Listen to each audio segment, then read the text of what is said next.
Hey guys, happy Friday. This is the last official lesson for the square roots unit. Be dealing with, well, not exam content, but review assignment, and then of course moving on to our next unit. So we're going to do a little experiment today.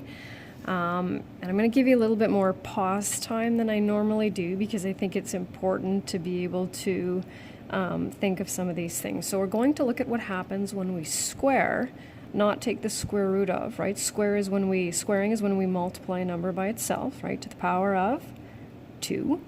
So I'm going to give you an adjective here, and then you're going to think of a number that follows that. So bear with me. So when you square a rational number, you arrive at I'm going to just put it up here so that I can write a little bit bigger here, at a natural number. So what do we know about natural numbers? Well, those are counting numbers. So basically, we can take any counting number, square it, right? Any natural number, square it, and we'll get a natural number. So this is, I know when I teach this is always kind of interesting what kind of numbers we choose, right? Okay, so last year I used 5. So there's my rational number, squaring it to arrive at a natural number. There's my natural number. Okay, next one. When you square a rational number, you arrive at an even number. Okay, so what kind of number do you have to choose in order to square it and arrive at an even number? You guessed it. So it doesn't matter which one you take. And I know sometimes I've said to students, use different numbers. It doesn't really matter. So last year I chose 8. 8 squared, remember, is 8 times 8. We never ever multiply the base with the exponent. And I've boxed these for a specific reason when we get to the bottom. So what do you think is coming after even? You guessed it. Odd. Oh, I'm going to deviate a little bit from last year. Oh, shoot. And 3. That's a 3. 3 squared is 9. Awesome.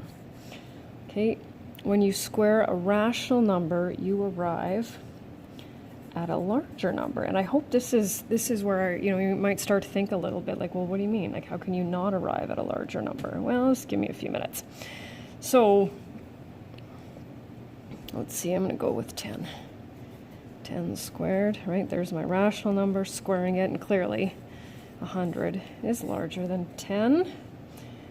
Next, positive number. And of course, that's not too difficult. Okay, so far the numbers that I have in boxes are 25, 64, 9, 100, and 144. So just kind of keep that in mind. I'll refer back to them. Okay, next one. When you square a rational number, you arrive at a decimal. Well, what kind of a number do we need to choose to square it and arrive at a decimal? Exactly, and just think of those decimal perfect squares that we used in yesterday's lesson. So last year I chose 1.4. So all of these numbers that I'm boxing up, when we get to the very end, we're going to have to take a look at them. What do you think is coming next? I just used decimal. So the next one's going to be when you square a rational number, you arrive at a fraction. So of course, what do we need to take here? Sure, so we'll just take 2/5. And this right here is something that was done first semester, right? The base, 2 over 5, multiplied by itself. How do we multiply fractions? Multiply the numerators, multiply the denominators. So 2 over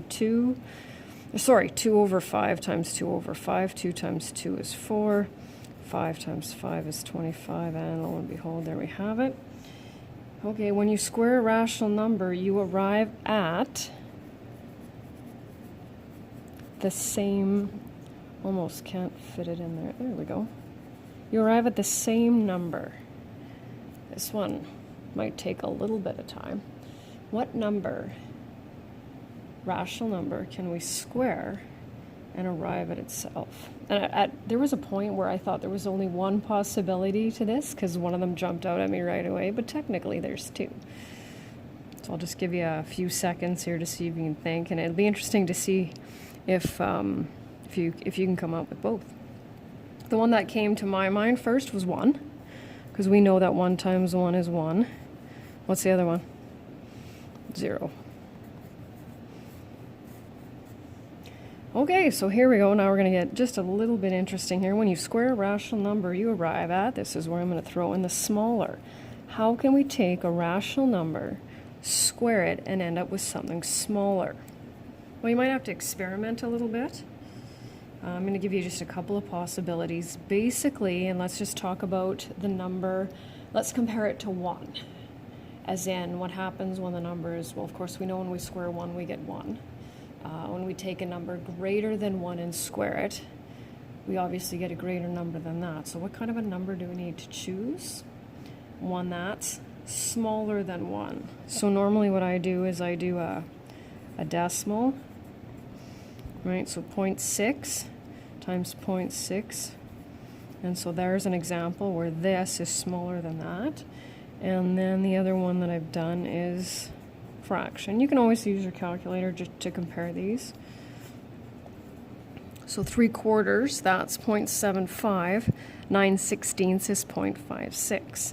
And the last one, I'm going to just put it over here. It says when you square a rational number, you will arrive at a negative number. Now, how on earth is that going to work? And normally, I have students who have had students do this. I'm going to erase this, by the way.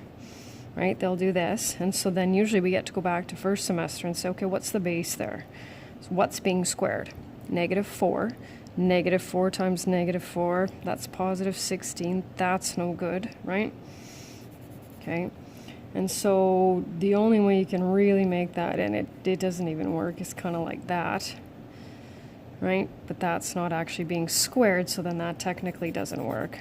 And so then I get to go like this and say when you square a rational number, you will not arrive at a negative number. So then we want to just come to a conclusion here.